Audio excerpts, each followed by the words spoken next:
Une vaste journée de grève a secoué la France, marquée par un climat de colère sociale et politique. Les syndicats, unis dans l'appel à la mobilisation, ont rassemblé des milliers de manifestants à travers le pays. Dans la presse régionale, le terme qui revient le plus souvent est celui de colère, exprimée de façon pacifique dans certaines villes mais accompagnée, selon les autorités, d'une crainte de débordement ailleurs. Le Télégramme insiste sur la détermination des manifestants, tandis que Sud-Ouest met en avant l'inquiétude face à de possibles violences. Pour la Dépêche du Midi, c'est un véritable jeudi noir qui attend le nouveau Premier ministre Sébastien Lecornu, signe que le bras de fer avec l'exécutif pourrait ne faire que commencer, comme l'affirme aussi l'Union de Reims. Du côté de la presse nationale, les avis divergent.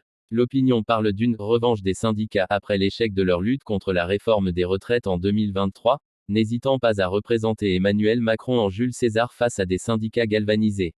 La Croix souligne un malaise social profond, mais estime que les solutions pour y mettre fin restent floues en raison de l'incapacité des forces politiques et syndicales à parler d'une même voix. Le Figaro, plus pessimiste encore, ne voit pas seulement une grève classique de rentrée mais surtout une absence de leadership politique, doublée d'une fragilisation du pouvoir qui rendrait impossible l'instauration d'un véritable dialogue social.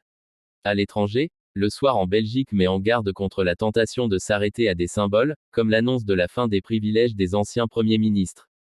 Des mesures qui ne rapporteraient que quelques millions, alors que l'État cherche des centaines de milliards d'économies.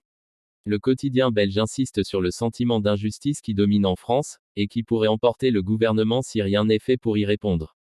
Outre-Atlantique, l'actualité est dominée par la suspension de Jimmy Kimmel, célèbre animateur de télévision, écarté par ABC après avoir accusé la droite américaine d'exploiter la mort de Charlie Kirk à des fins politiques.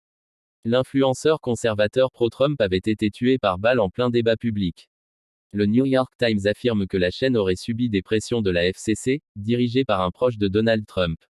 Ce climat alimente un débat de fond sur la liberté d'expression aux États-Unis.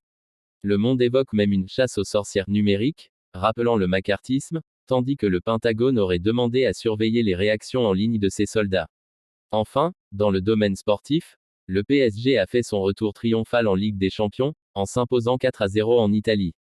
Marquinhos a ouvert le score dès la 3e minute, mettant rapidement fin au suspense. La presse française comme étrangère salue une démonstration collective. Le Parisien décrit une équipe intraitable, tandis que la presse espagnole, comme AS, célèbre un pari en fête. Prochain rendez-vous, le choc face au FC Barcelone le 1er octobre. Cette journée illustre la double fracture de notre époque, sociale en France, politique aux États-Unis. Deux fronts différents, mais une même inquiétude face à la fragilisation des institutions et au climat de défiance généralisé.